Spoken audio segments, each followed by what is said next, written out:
Hello, hello, hello, everybody. Happy Halloween. It is Halloween, right? Jeez. Oh man.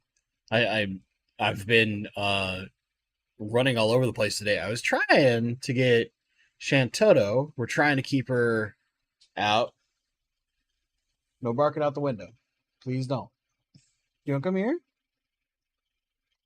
She's sitting in her chair. It's just no, I'm gonna sit in my chair. I'm gonna look out the window. Probably bark at something in the middle of your stream. I just got back from taking her to her yearly checkup. You're just barely off camera because you're shy. She's worried that if I pick her up, she's gonna get like put away or something. It's like, nah, I just want to show you off. Anyway, she had her yearly checkup at the vet earlier today. Basically perfect. From everything that her normal vet, not the surgeon, right, said, it looks like her hip is effectively fully healed for what it should do. And she's a great weight, good eyes, teeth, heartbeat, all the things that you would want in your pupper. She's doing good. It's got her. She and her sister both have like minor allergies, and this normally it doesn't affect her in the fall, but this particular fall, apparently, a lot of dogs have been dealing with allergy issues. So we got her a Cyto Point, which is basically just an allergy medication that's an injectable that you only have to do like once a month. It usually works really well with her in like the spring and early summer when there's tons of pollen and stuff in the air. So just like, yeah, we'll just get one of those. And if she still starts itching again in a month, we'll come in for another one. But yeah, she's doing great. Her sister goes in tomorrow. Busy week with the vet. Papa Limo had his like a week and a half ago. So yeah, all the dogs walking through their yearlies, getting checked out, make sure they're okay. It's almost it's wild, man. The all the dogs turned 4 this year. So Papa Limo is in early November. He's November the 12th.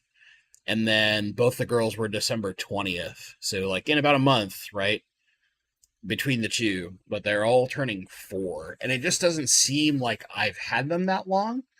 They still feel like they're puppies to me, you know. So it's like kind of wild to think that how much time has passed so fast from when like I first showed Papa Limo as a little puppy to you guys, all the way up to like, now they're adults, they're adult dogs doing adult dog things, like sitting huffing in a chair over there.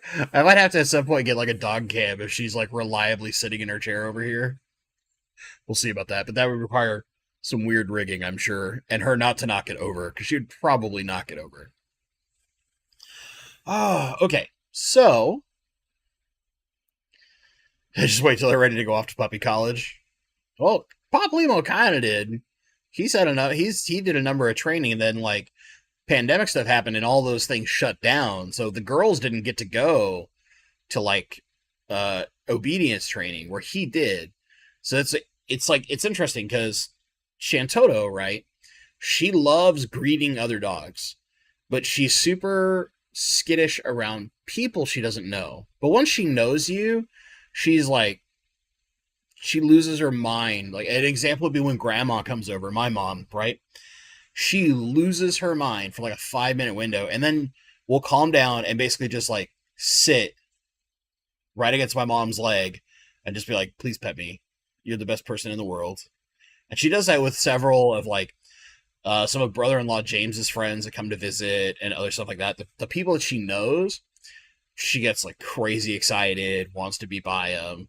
Papa Limo loves like everyone, whether it's a dog or a person.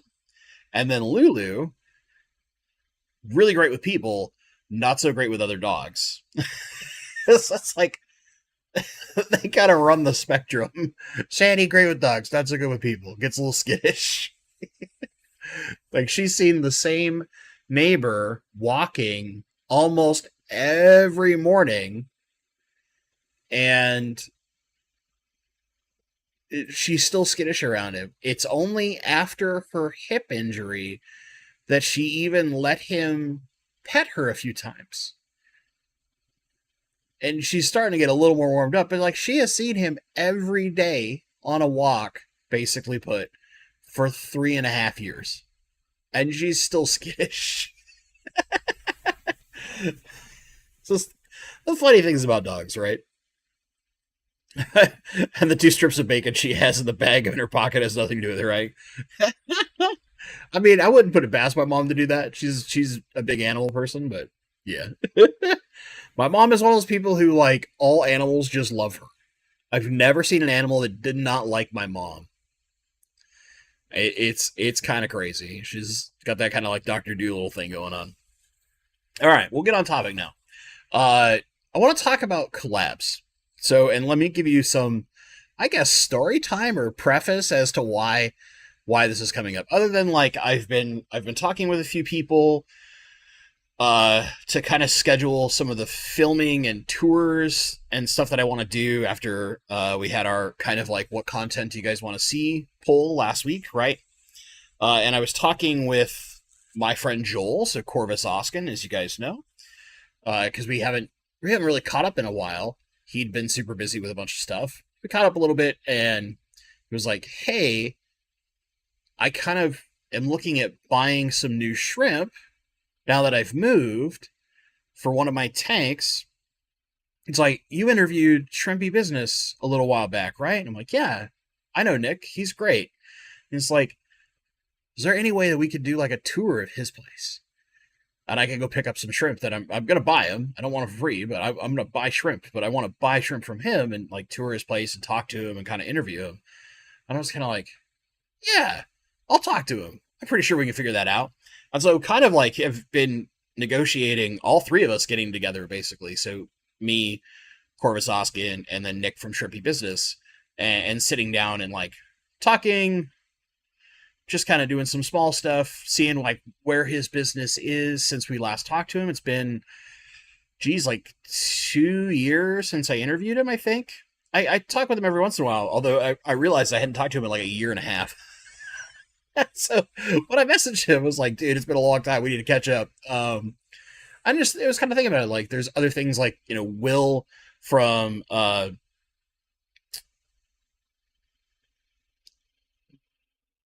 Aquarium Plant Lab. There we go. I had to think about it for a second. And stuff like that, right? Like he does some creator content too. Redfish, Bluefish used to do creator content, really doesn't do very much of it anymore, but still kind of like in that YouTube sphere. It is familiar with a bunch of us. There's folks who are local to me, of course, like Fishery, so Alex Williamson, formerly Secret, the fish creator formerly known as The Secret History Living in Your Aquarium. I think that the new name's better, honestly. I think it's a good name. I think it's a good change. But for you folks, I'm really curious, like the kind of collaboration events that you like to see. And there was some stuff before we got started I really want to go off and kind of use as talking points. We're going to use this as kind of a free-form conversation for a little bit, and then we'll get into very open question and answers.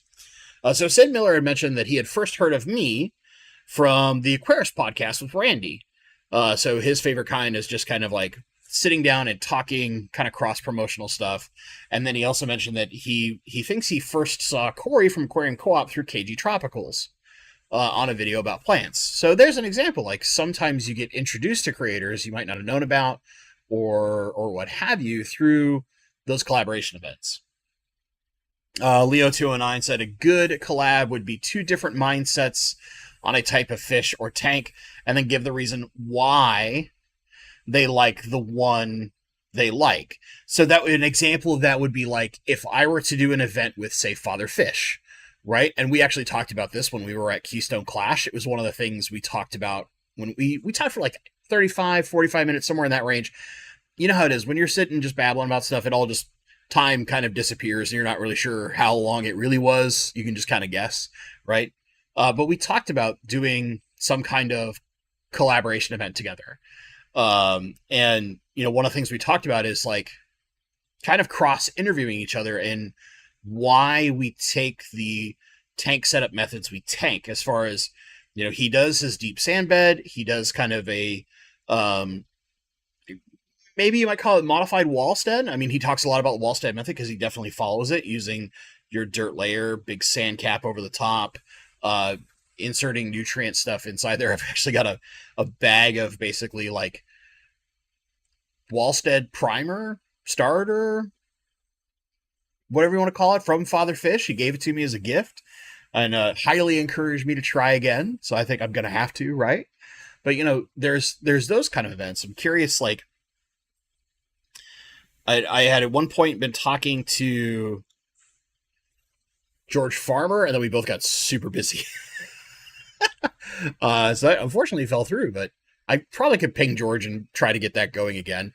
But, we were going to talk on a similar line of like the appreciation of plants, despite the fact that like we come from very different schools, right? He's a professional aquascaper.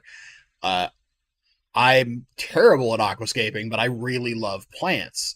And a lot of it is like my love of Java Fern comes from George Farmer, right? And watching some of his aquascapes and his use of Java Fern really got me wanting to use it more and more in a number of my tanks, to the point of where now I think almost every tank I have actively running has some Java Fern in it or has had Java Fern in it. And I might have moved the Java Fern around to different tanks as I was doing setups, because I was like, I need more of this fern for this brand new tank. And stuff like that. But like, those are kind of things. There's one more comment I want to get to, and then I'll catch back up. Nabokov fan, my favorite collabs are when two skill sets are combined and it's a project making something together, discussing things using different perspectives and skill sets. Like George Farmer and Yuri's, when they used to get together and do stuff, because they have very different aquascaping styles and plant selection. And I can remember some of my introduction to Yuri's was from George Farmer, and one of those similar videos where they worked together creating a tank, kind of merging their styles together. And it was a very cool experience, right? Leo209, I found you by searching about the Flueball 3.0 light and never left since. Thanks, man. So for me, when I watch a lot of collabs, I enjoy some of the interviews. Like, I've been on a number of interviews, whether it's been on some of the channels out there, like Rico Stan as an example. I'm trying to think of all the different channels I've been in. Susie Q, I was with, Q Aquatics. We did an interview with her. Big Tank Hank, which I haven't seen him in a bit, but I love that guy. He's got such amazing energy. Trying to think, because there's a bunch. I've done a bunch, and it's like, it all merges together, because that was especially when I was doing all the stuff for Microsoft at the time. And that's when I was working like 60 plus hours a week and trying to do YouTube, and also trying to like wedge in little things here and there. But like, I guess you could count like the Aquarius podcast and doing stuff with like the aquarium guys and their podcasts, because those are all kind of interview-ish or interview adjacent, right? I've done a number of those, and like, I like being a guest on those because they're fun, right?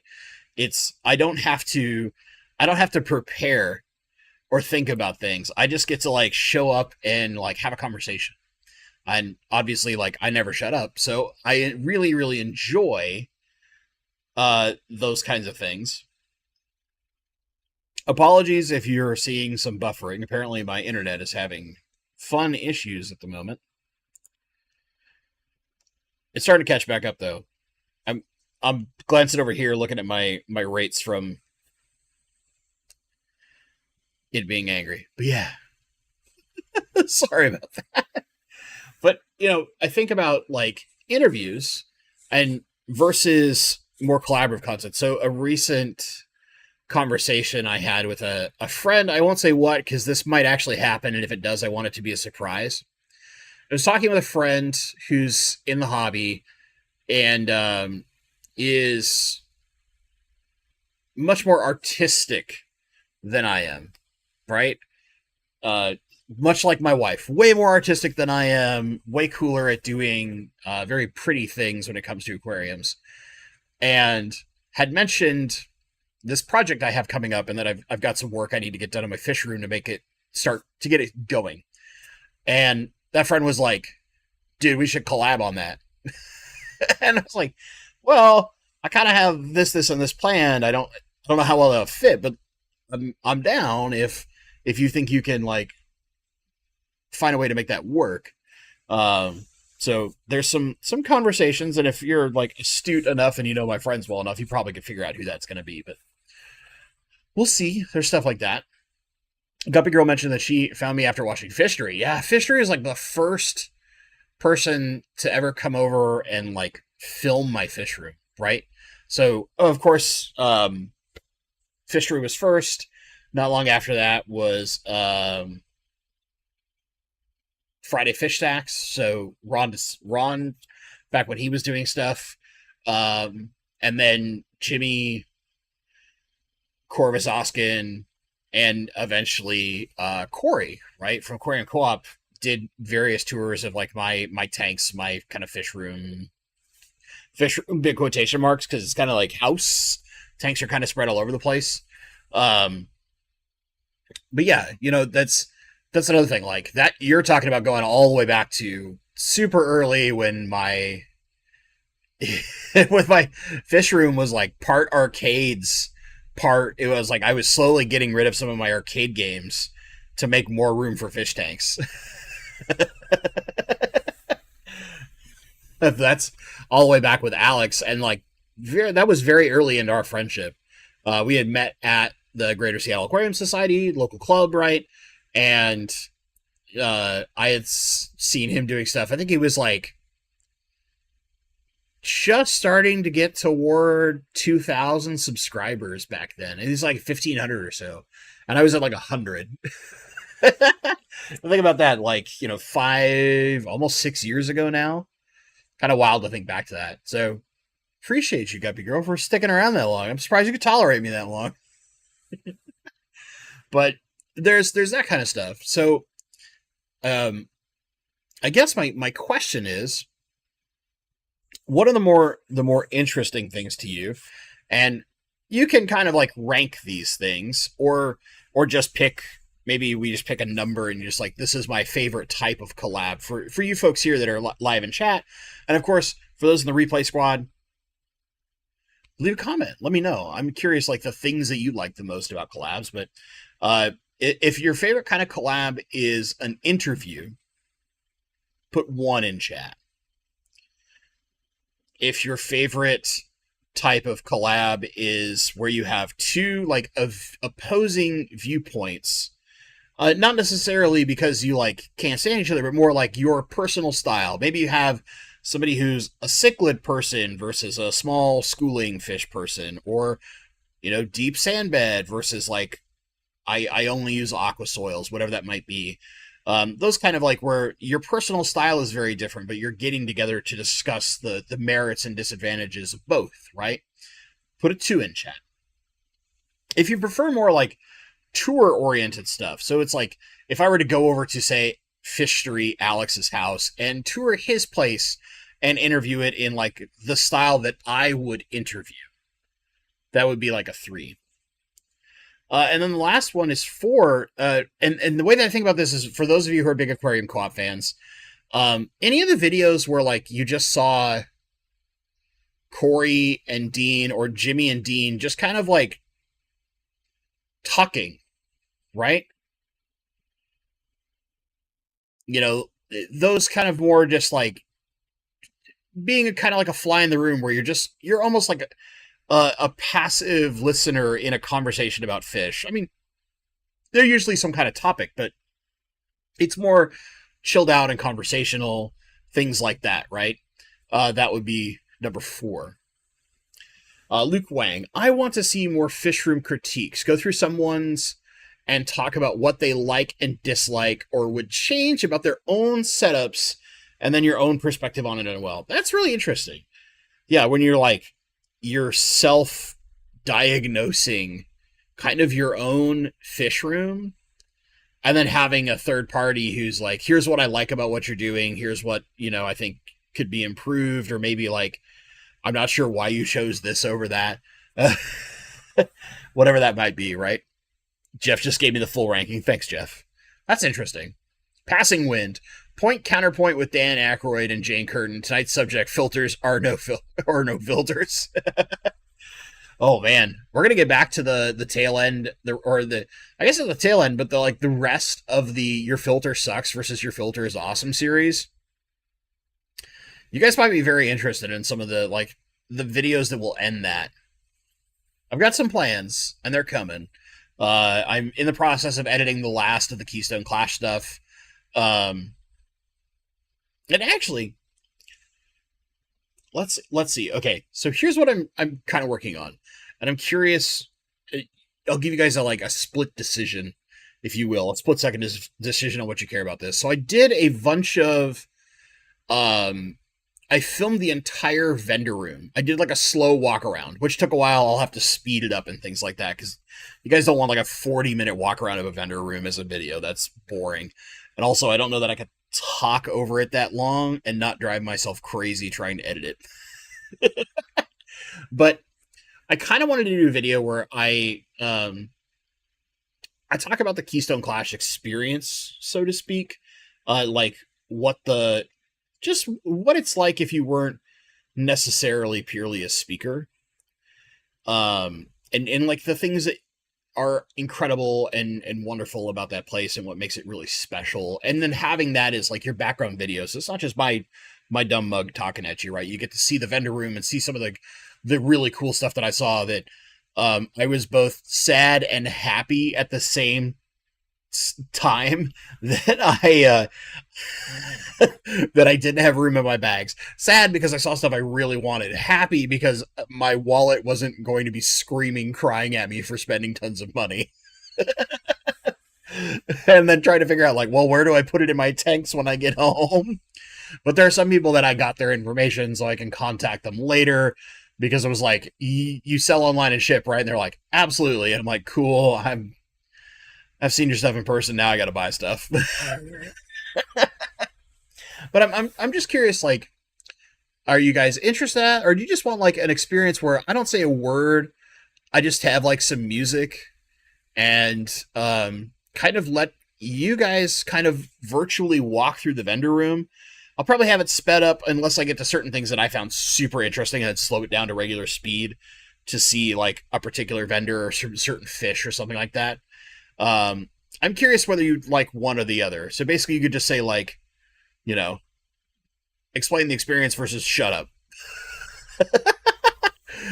I'm at the start of editing it, so I can kind of do either. And basically it's I need to, if I'm going to talk, I need to film that stuff, or I guess I can record it at my desk. I don't necessarily need to film it, but I need to record it tonight and tomorrow versus if it's just music, well, that's easy. I can just loop some music and let you guys chill and watch stuff. Explain the experience. All right. Guppy Girl starting strong. John Epson, I need an Alex and Joey style interview. Oh man. Well, one, I get along really well with Alex, so I don't think that's gonna happen. If you were ever to have a Joey and Alex kind of interview where it was the binging on Hostile, it would probably be if me and Robs from the aquarium guys were jokingly riffing on each other the entire time, because we're very good friends, but we definitely are the type of friends who actively rip on each other a little bit for fun, and we laugh when somebody gets a good one in. It's kind of it's that very male machismo kind of thing, but we have a ton of fun doing it when we get to talk.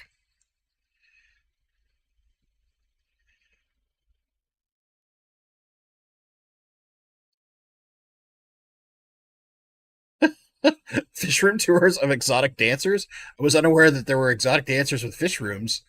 That's are they doing it just to feed the fish habit? Because that would make sense. If it's music or air bubbles, I'll fall asleep. All right. But yeah. Luke Wang is volunteering to get his fish room dissected. Yeah, but then I gotta travel to California, man. Unless you're gonna film it, and then I get to ask you questions over the top in some kind of recording. I see what you're trying to do. You're trying to be sneaky about getting me to come down to California. I see what you're doing. You're trying to be clever. I see you.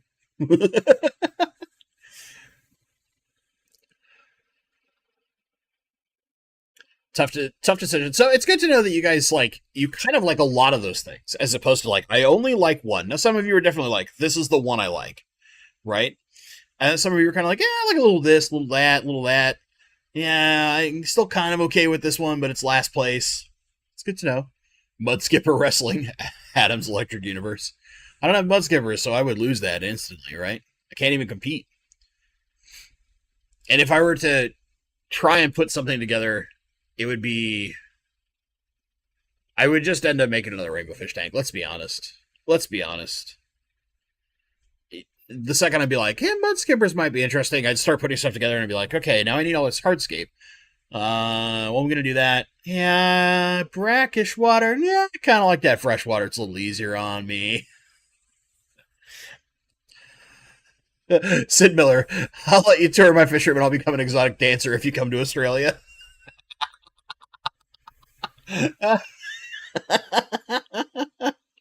Oh, man.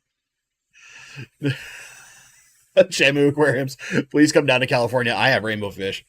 I do want to go down, especially like the Sacramento group in general, because there's a lot of people I know, and there's good rainbow fish people down there. Especially Larry Schenkel, because Larry's awesome. But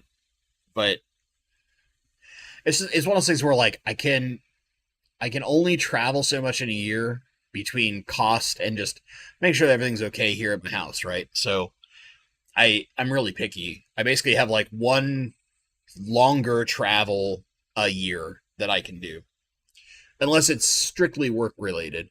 So if work tries to get me to travel down to California, I might try to extend the stay for a few days and figure something out. But thus far, most of the travel options that our work has looked at for a like everybody get together in person event for like a once a year thing have been East Coast.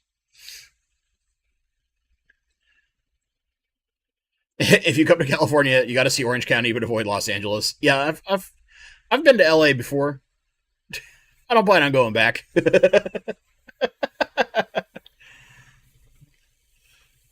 Jeff Kane is about 3.5 hours north of Madison, Wisconsin.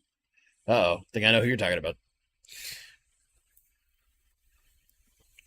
Do I want to come out and fly down and do a talk? I potentially could. Um, I think we talked a little bit about this in the past, but yeah, I have some requirements. It's the big problem is like for me to fly, I basically have to fly first class, which sucks because it's really expensive. California's not as bad, right? Because it's not as far a flight, but it is still really expensive. And I feel terrible requesting that out of a club. It's a personal thing. But maybe. We'll try and figure some stuff out. Paul Saltero. The AGA speakers list has been announced. Jen Williams, Ted Coletti, Ryan Chan, Sudipta Shah, I'm not familiar with her, and Patrick McMillan. Direct from Germany, Uris. I mean, Jen Williams is awesome. Ted Coletti is awesome. I'm not too familiar with Ryan or Sudipta. I know Patrick McMillan by name, but I've never like listened to him talk. And then Uris can be interesting. I'm just how to put this. I know that AGA is being hosted by a different club, but I had kind of a bad experience at AGA. Now, I think they fixed some of those problems, mostly because I was a whiny baby about them. But also, like, one of the board members of AGA is also a board member of GSAS.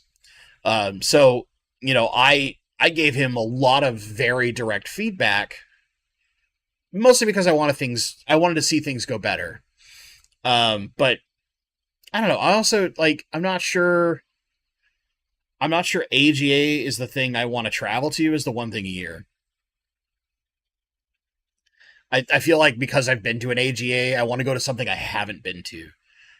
Whether it's whether it's finally going to an Aquashella or like looking at some other event closer aligned with something like Keystone Clash in the sense of it's a smaller event or something that's more run by clubs as opposed to like highly focused on a lot of aquascaping, which is a lot of what AGA focuses on. And I just, because I'm not an aquascaper, it's not as intriguing to me, right?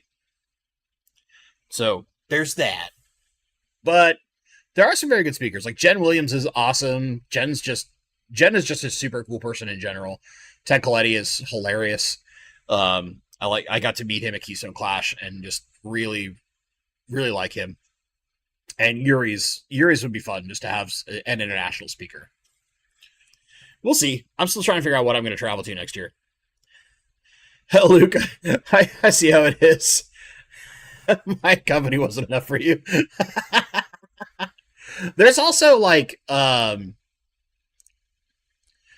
have pondered making the one thing I journey to next year being trying to plan a trip to Dan's Fish. But I feel like because it's not a convention, I feel like I kind of need to do a convention. I don't know. Because I love conventions and traveling because I get to meet you folks, right? I get to meet people who sometimes I haven't met before or others that I have met and I get to see like once a year, but I interact with you so often in chat or whether it's seeing you in the comments, getting emails, whatever that may be, right? Those are the things that that I love the most about this part of the hobby, to be honest. Like, I'm an inherently very social person. So even when like I come back at the end of a convention and like from standing for a long time because like one of my knees is terrible, like my leg is just killing me, I still feel phenomenal and I'm like happy to deal with like a month of my knee being a pain for a convention. It's because I got to hang out with, or I got to meet like Jeremy from Aquarium Domain. What's up, buddy? Good to see you. You know, and like people that I've watched, whether it's on and off or frequently, now I watch like almost everything he puts out. I'd watched it in little batches before, but I'm so infatuated with the craftsmanship that goes into like his DIY tanks, basically, right? These monstrous, massive things that I wish I had room for in my house. I'm so envious of them, and I get infatuated watching and understanding like the build process, the decisions being made, the craftsmanship, those kind of things, because I'm not handy at all. And yeah, he is. Or people like Paul Sotero, or like Paul and I will just sit and one of us will see if like, this is a perfect story, right? At Keystone Clash, I'd seen some fish when I was doing a walk around doing some filming. I came back and I ran into Paul and I talked to Paul. I'm like, Paul, did you see this? No. And I basically just dragged Paul, right? Because I thought they were so cool and I knew Paul would appreciate them. And then in the end, he ended up buying not the same fish, but a different awesome fish from the same vendor and took them home. And I've had pictures of them now in his tank that they're in and stuff like that, right? These little things that are so inherent to the fish community, like us having an appreciation and knowing that like, hey, this person will appreciate it. They might not keep that fish, but they'll appreciate it. And maybe sometimes they end up buying that fish because they appreciate it so much. Right? Things like that. I think that's just like the part of the convention experience is so wonderful. Which, by the way, at this point, if you guys do have any questions, they don't need to be related to the topic or conventions at all. Feel free at Bentley Pasco. We'll get through open question and answers at this point.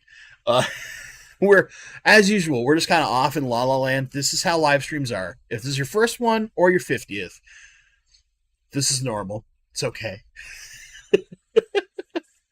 But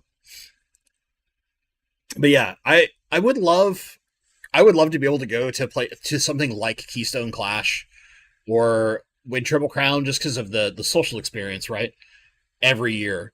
But because I can kind of only do really like one convention a year as far as traveling, unless it's like drivable, I kind of feel like I have to try a couple different ones, right?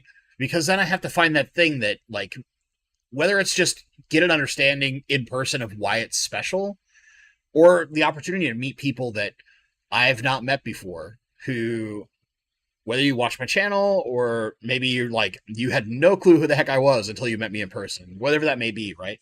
This is that social experience is what I love the most about conventions.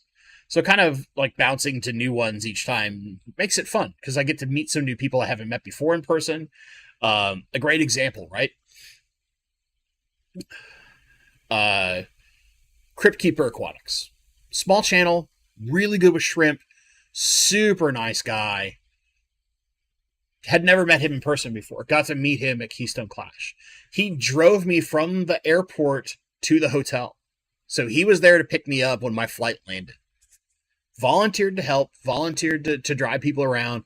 We were sitting in a car, had never met before. It's like an hour drive because of some traffic. And we're just babbling, learning about what we like. I'm asking him questions about like what got him into the hobby, what he keeps, why he keeps that, how many tanks does he have, just kind of getting a feel for a person and why they love the hobby. And it's those things are some of the best parts of the fish hobby for me, is that social aspect of getting to know people's story. You guys know I love telling people stories. It's part of like when I do collab type stuff, I love telling people's story. So like, there's a good example. Somebody who's in chat right now. Hector, what's up, buddy? There's a story I'm going to have to tell very soon. I'm going to have to sit down with Hector at some point, and we're going to have to tell Hector's story. Because Hector has a cool product that I've been testing. So if you guys remember, I did a powdered fertilizer last year. Hector's Everything, right? It's got a new formulation on it. I've been testing it out for close to a month now. Really like it. Really like it. It's probably going to have to start telling that story, right? You'll have a video coming out about that too soon. Don't worry. But these are kind of the things I'm talking about. Like, even whether they're creators or not, like, I love learning people's stories. It's just fun when we get creators, because then eventually you're like, I want to do some collabs, right? I want to sit down and like really ask questions about like what possesses aquarium domain to go like, I'm going to build a giant tank in my house, and then I'm going to build another one, and then I'm going to build another one. Is it just a self-competition to see how big you can go? Or what? Right? Like, what's that story? We'll find it. One day we'll do it.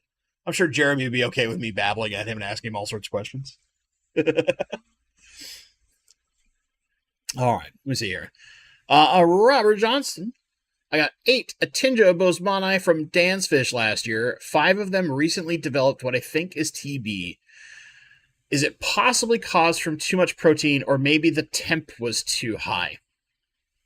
Okay, so Mycobacterium, or fish TB, as we more commonly associate it with, is always present. It's one of the many bacteriums that's kind of always present one way or another. It just depends on whether or not the fish's immune system is able to withstand it. And don't think like, oh, no matter what, rainbows are going to get fish TB. Not necessarily. It's just, unfortunately, rainbows are really susceptible to it. They don't have much of a resistance. But there is kind of this inevitability that you will eventually encounter it in some way, shape, or form in an aquarium. Now, other fish are very resistant to it, and whether or not they're dealing with that mycobacterium at all, they may never show signs. They may be like the akin of like asymptomatic, where they kind of have it, but they never have a symptom, and they never have health problems because of it. But the bacterium might still exist in their environment, even in their bodies. But it might be at such a low number that it doesn't exhibit problems. Typically, as you get higher temperatures is when bacterias can be more prevalent. They can replicate faster, and you're more likely to encounter bacterial problems. Until you start hitting a certain level of temperature, and then it's just too hot, and they kind of burn out super quickly. But usually at those high temperatures, a majority of our fish cannot survive until you start talking like soda cichlids and some of these things that live in like literally boiling hot water, right? They live in crazy hot water compared to our standard tropical fish. Rainbows in general tend to do better with higher protein diets. But like any fish, if you give them too much protein, you will run into problems. So that's why, like me as an example, almost everything I use for a prepared food is a mix of vegetable and protein. So like my go-to right now is Extreme's Community Crave, right? So it's a little bit of their spirulina, a little bit of their krill. It's about a 50-50 balance or so. It's got high levels of protein in it, right? Because it's got lots of krill, you've got pea proteins in the spirulina, things like that. But it still has vegetable matter to help make sure that you're not dealing with any kind of compactions or constipation or things like that. Because especially in rainbows are little piggies. They'll eat like crazy. And if you don't have some of that vegetable matter to kind of keep them regular, so to speak, you can run into that problem. It's also why I fast 1 day a week in the winter and 2 days a week in the summer. Unless I'm really trying to, like, if I was trying to get rainbows to spawn, I wouldn't fast at all. I'd be kind of power feeding them for a short period of time and then giving them a break and then power feeding them and giving them a break and then power feeding them, right? But I don't have room for raising baby bows right now, so I'm not trying to spawn my fish. So to circle back, Robert, for you, I don't think it's necessarily protein. It could be that your temperature was high enough that it helped the myco get to a point of where problems could occur, and then the rainbows were inherently not very resistant to it. And I would say for bozemanii especially, I try to keep them about 74 to 76. They don't need to be super hot. Now, when they're young, being a little hotter can be good because it increases their metabolism so they can grow a little faster. But realistically, once they're past about a year old, I like keeping them more in that 74, 76 range. Little cooler, little chiller. It's easier on your plants at those temperatures too. But also, it slows the metabolism just a touch, so you don't have to like really feed the heck out of them. And also, I generally have found when I keep the temperatures up toward like 80 more frequently, I just noticed that my long-term lifespan of my rainbows drops off a bit. So I like keeping them a little bit cooler because it's just from my experience and the way that I do things, I just end up with better longer-term health in my fish. Does that mean that's the only answer? Absolutely not. I know guys like Gary Lang who keep their fish at like 78 to 80 kind of constantly. Not necessarily saying Gary, but like far more astute members of the rainbow community than the loudmouth of the rainbow community. I would say I'm the loudmouth of the rainbow community because I don't shut up about them at all. But I hope that helps. If you can, Robert, shoot me some pictures. Just bentley.pasco@gmail.com is my email. I can look at pictures if you can get some decent ones and try and help you determine whether or not it actually is TB and the mycobacterium, or potentially maybe something else. One thing you might also consider is just a little bit of salt and see how they react to it. But if you're seeing like open sores kind of on the sides, almost always that is going to be mycobacterium, unfortunately. Trauma Blair, I'm certain someone has asked, but what's your favorite rainbow fish you keep and your dream rainbow fish to keep? Man, my favorite of all the rainbows I keep, you would inherently think it's bozemanii because that's what got me into the hobby, but nowadays, honestly, it's the Running River rainbow.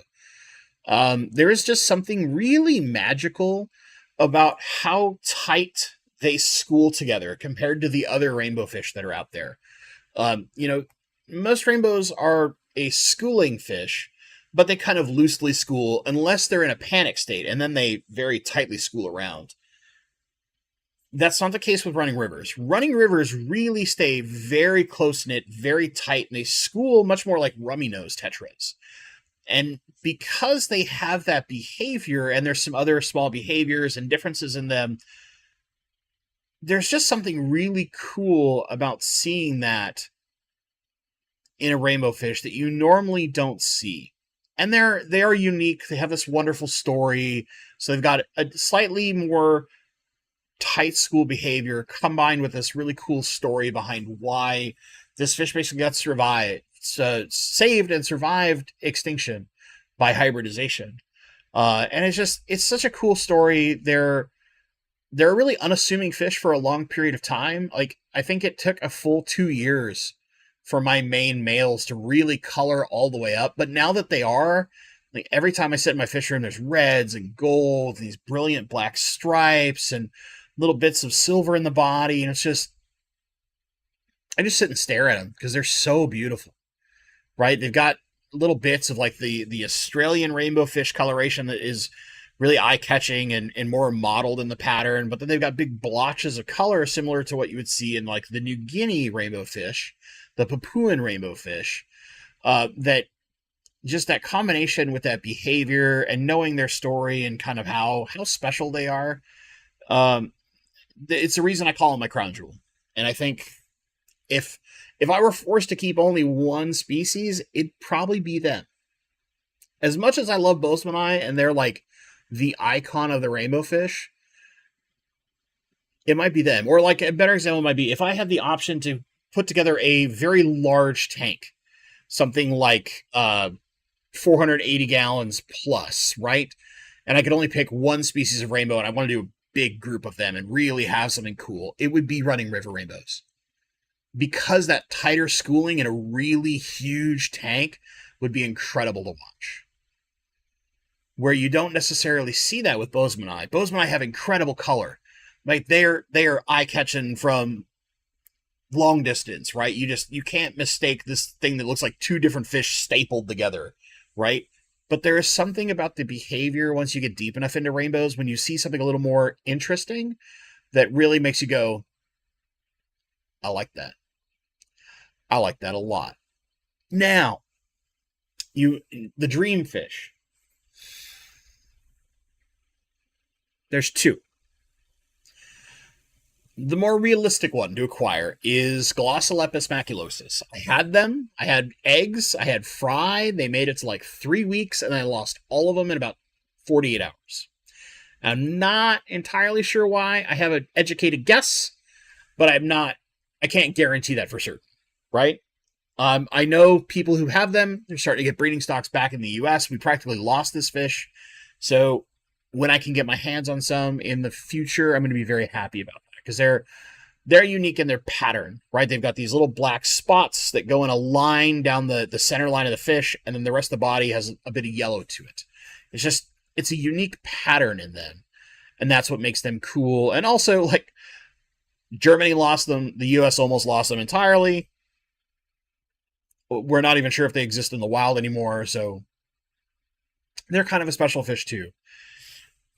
The other one, and I talked about this at the panel chat at Keystone Clash, there is a river in northern Queensland, Australia, that has a Trifasciata species in it.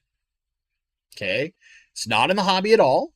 I've actually messaged people in Australian rainbow fish groups asking if anybody keeps this fish. Because it comes from the Pascoe River. Spelled exactly the same as my last name, Pascoe, which the most common spelling, because it's Spanish derivative, is Pasco without the E.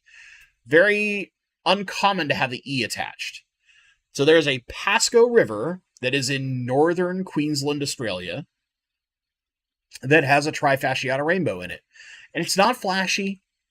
It's part of why it's not really big in the hobby. It's not as crazy colorful as some of the other Trifasciatas that are out there, like the Goiter River or the Blythe River.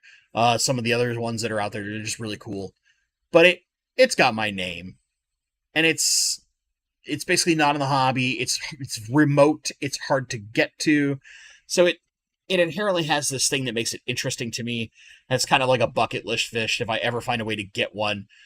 But I've got to get it out of Australia, which is very difficult to get fish exported from Australia to the United States. Australia has very strict laws on this stuff. But one day, I'll try. I appreciate that question. Thank you. Thank you. I like it. Trumpet player. Good question. Oh, let's see here. From Leo. Where'd it go? There it is. The 2 redhead Tapajos Earth Eaters, I got cleaned up the excess mutt guppy fry and my cold cherry shrimp. The mold is gone now too. They did a great job. Yeah, they're pretty good at cleaning up certain things. Maybe not everything you intended, but they're good. Dragon Wolf, I really want a group of 6 to 12 Kalitawas, and I plan to set up a 40 breeder for them. Perfect tank size for that number of fish. Any considerations specific to that type of rainbow that isn't generally known? So, if you're trying to breed them, when you go cooler temperatures, you get very male heavy. You go hotter temperatures, you get very female heavy. So realistically, the fry need a certain temperature if you want a 50-50 balance. Other than that, they're a pretty stable fish. They don't get very big. They really cap out at about 2.5 to 3 inches, with the males getting about 3 inches, and really they don't get very big. A lot like your dwarf neon rainbows, the praecoxes, they stay fairly small in the grand scheme of things for a rainbow fish. But they're just a really cool fish. They kind of, they're more shoaling, so they're very loose in their schooling, but they're very pretty. The males display incredible color, and they're just a cool fish. Those in the Myra size, they're really cool fish. In general, if you want best color, dark background, some plants, dark substrate. About 76 to 78 degrees is going to be really good. You can dip down to like 74 and you'll be okay. But if you're going to breed them, depending on what you're trying to do, if you get more in that like 72, 74 range, you're going to get lots of males. You get up in that 80 plus, 78, 80 plus range, lots of females. Very few males. Basically 75, 76, 77, dead in the center. So when you get about a 50-50 split on them. They're really temperature sensitive when it comes to sexing fry, which is interesting because most of the rainbow fish are not like that. But they are, we think the Myrissae are, and I think also there's one other species that might also be very similar to that. I think it's Callijacora, but I can't remember off the top of my head.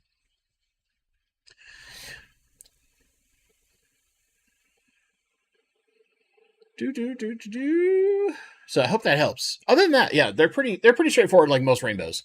They're just very popular right now because they're kind of the newest, coolest thing on the block. Paul Soltero, we had a good conversation at the class with Jeremy. Absolutely. When we were talking to Mike about his fish, and he started up with the genetics of his fish, and my eyes didn't glaze over. Yeah, sometimes like I just can't hang in those like super technical conversations. My brain is just like, we're not good enough for this. Trumpet player, what? There are fish that live in boiling water. Not actually boiling water, but there's like, if you go look up soda cichlids, literally just called soda cichlids, they live in very hot sulfur springs. And you can bring them all the way down to like normal tropical temperatures. It's difficult until you start getting a couple generations removed from wild, which nowadays you can find them more. But originally, like people were having to keep their tanks in the hundreds range for these particular fish. They love very, very hot water as far as we tropical fish keepers are concerned, right? That's basically like boiling your fish for us. But they live in very hot water as far as we're concerned.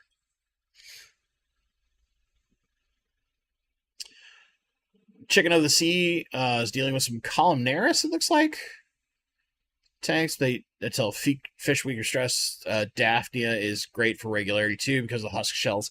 Yeah, so columnaris is a lot like mycobacterium, where it's a type of bacterial infection that kind of, sort of, is always in the water. And I use kind of, sort of, because it's not always in the water. There are ways to prevent it from being in your water system, but it's kind of just like, is there water? This will occur. And then if your immune systems, whether it's through stress or something else, get weakened in the fish, that's when they actually succumb to those bacterial infections and start showing problems. Interesting.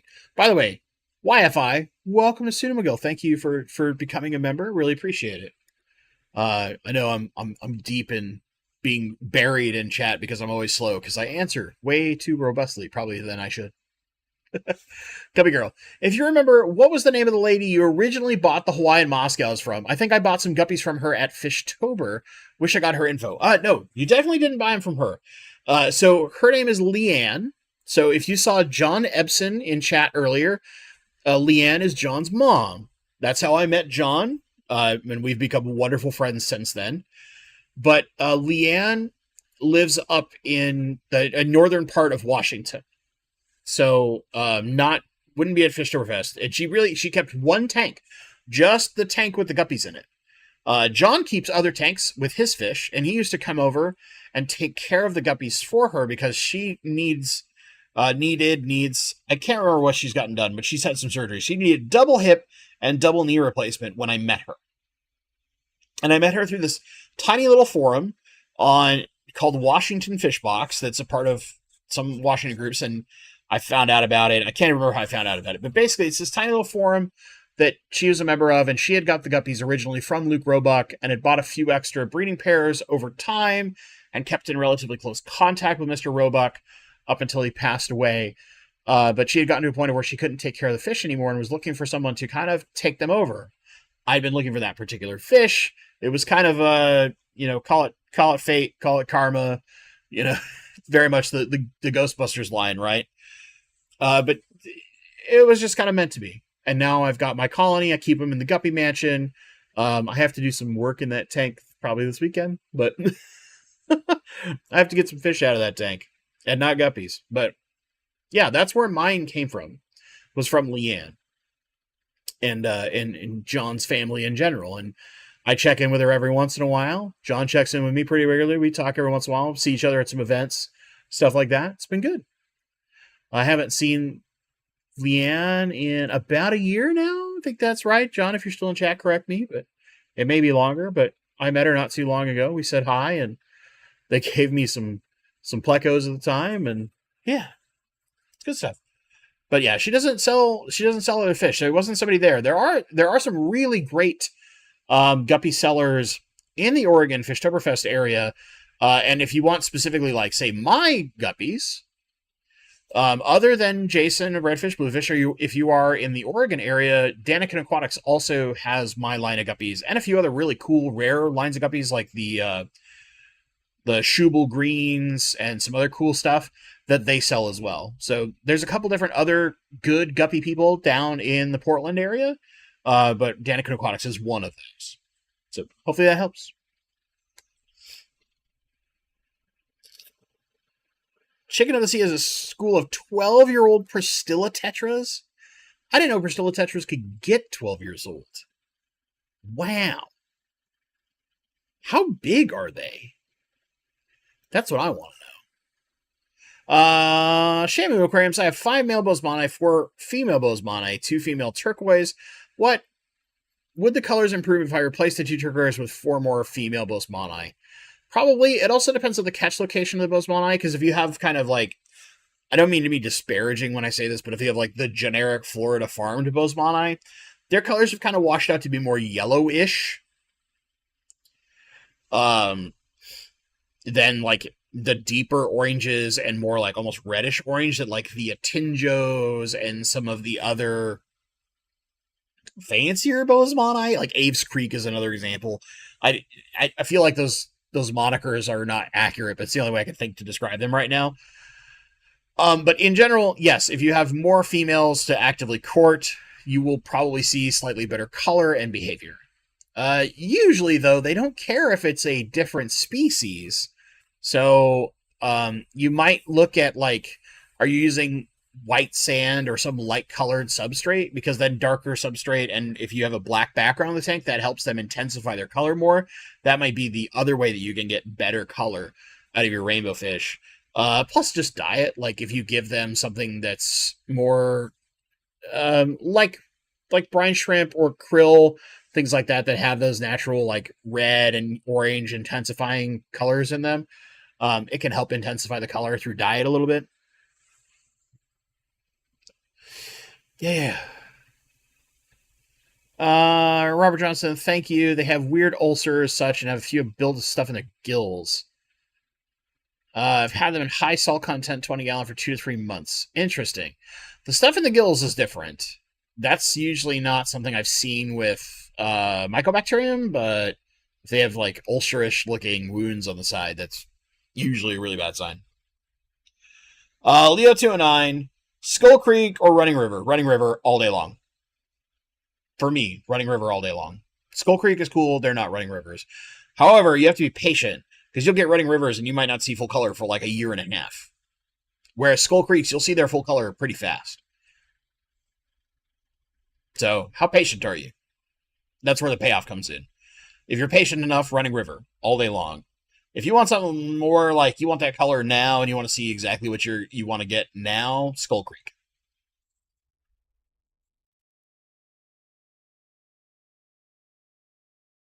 What does it take to do an interesting fish keeper interview? Is it life stories, the fish they are into? What makes their fish room unique? Outside in aquatics. Okay, yeah, I'll answer this. It might be my last question. We probably sneak in one more too, but um, sometimes it's about their journey. I usually find that like it's not always the fish they keep. The fish they keep can be inherently interesting on their own, right? Sometimes that is the story. Like, but maybe it's that journey of what got them to becoming that person. So, like, let me give you a great example. Nick from Fishy Business, or from Shrimpy Business, not Fishy Business, Shrimpy Business, right? When I talked to him and did an interview with him, he used to be a chemical engineer for a living. Like, this is a good paying profession, high technical profession, and he left it all to sell shrimp. And when he was young, he used to breed bettas, like competition level bettas, in huge quantities. His parents basically let him take over like half their house practically to breed bettas. But he went from breeding bettas and breeding angelfish to shrimp. That journey, the story of what takes you on that journey, you go through college to get a high technical degree, a science oriented degree, and you're willing to gamble on it and throw it all aside to open a shrimp business because you're so in to shrimp and you've really gotten into them so much. Like similar would probably be like if you were to talk to Rob at Flip Aquatics in the early days, like what was that journey like that takes him to that point of where he's like, I'm really into shrimp. And then eventually like, I'm going to open a shrimp business and I'm going to dedicate everything to it. I'm going to quit my job. I have this stability. I'm going to gamble everything. Like what part of that fish keeper story gets you there? Someone like, you know, Alyssa, who I've done a fish room tour of, my friend Alyssa Bentley, right? What got her to the point of where like she is a pleco super nerd, and with the rarest exception, every tank she owns is a pleco tank, and almost specifically all ancestress plecos. We're not even talking like, okay, well, a little bit of this, a carnivorous pleco here and a there and a this, and it's almost all variations of ancestress. Like what is that journey like? What gets you there? And maybe it's because my journey's like that, right? Maybe I'm inherently drawn to those journey stories because my journeys in a lot of my hobbies, in fish especially, are like that. When I was a kid, right, I loved small schooling fish and I thought discus were the coolest thing in the world, but they were so complicated and hard that, we never tried them at my house when I was a kid. I get back into the hobby. I've never had success with plants. I'm not a gardener. I want to do plants. And then I see one video on these stupid things called rainbow fish. And like 2 days later, I've watched 30 videos and I have to have this fish. And now, with rare exception, every tank I own is a rainbow fish tank. Like there's something interesting in that story, that journey that gets someone to become like super dedicated in something. Like what gets someone to want to raise angelfish? Or what gets them to go like, you know, I live in this area where like almost everyone keeps African cichlids, but I'm a killifish person. Like, what's that story? Those are the stories that usually interest me the most, whether they're business related or just hobbyist related. Often there's some like fusion of the two, right? Because a lot of times you'll have people who get really dedicated in a part of the hobby. They sell those fish on the side to help kind of supplant their hobby, right? And make it happen. And that's interesting too, but it's that journey story that's interesting to me. It's kind of like a weird riff on like the hero's tale, right? The classic hero's journey, except it's your fish journey. Those are the things that are very interesting to me. Those are the stories I love, and the stories I love to tell. Maybe I'm just weird.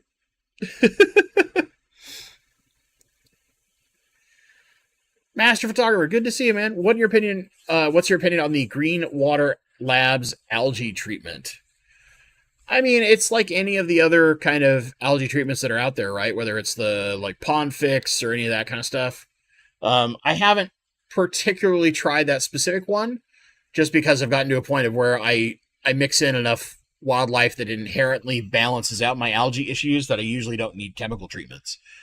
But as long as it's fish safe, I'm sure it works fine. You just probably need extra oxygen and probably a big water change, right?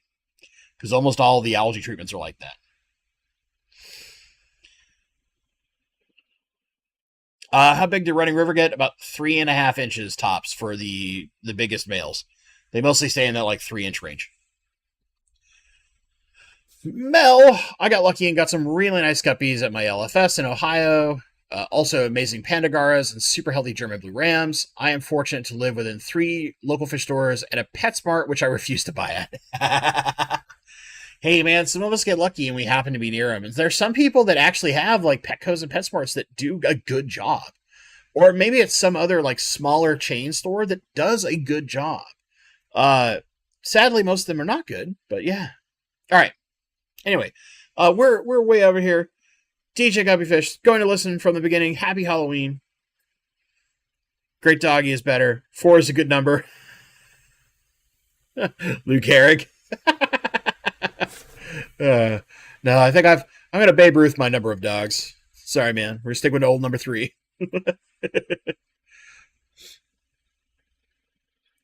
Okay, make sure I don't have any other like speed questions I can do. Outside in aquatics, that answer was fantastic. Thank you, sir. I'm getting interviewed for the first time, and I wanted a bit of insight. Oh, you're getting interviewed. Ooh. Wow. Whenever that interview comes out, shoot me an email with it, a link to it. I'd love to watch it. Please, please, please, please, please, shoot me an email. Yeah. Trouble player, I totally get the getting really into one fish type / type of fish. I have 6 tanks. They all have wild bettas. I adore wild bettas. Dude, wild bettas are so... I think wild bettas do not get enough love. I know I said I was going to stop, but I concur with that so much, Trumpet Player, because one of the other things that, like, I have some friends that keep wild bettas. I have found that some of the wild bettas and wild gouramis are way, way cooler to me than the domesticated strains. And it's kind of like discus. I like wild discus more than I like all like the crazy domesticated color morphs that we have now. Leo209, who has Running Rivers right now? Marcel W. Dan gets them in pretty regularly through Marcel. There's a few other places that have them, but not necessarily bigger stores. Your best bet as far as the store is concerned is going to be Dan. But yeah, all right. Gang, I smell dinner. I need to go get some dinner, spend some time with my family, start video editing, all those kind of things. So I want to thank you all for being here, participating in the conversation. Just, you know, all the wonderful things that you folks do. I hope you have a fantastic rest of your Halloween and have a fantastic start to your November. As always, thank you so much for watching and stay awesome. And keep more rainbow fish.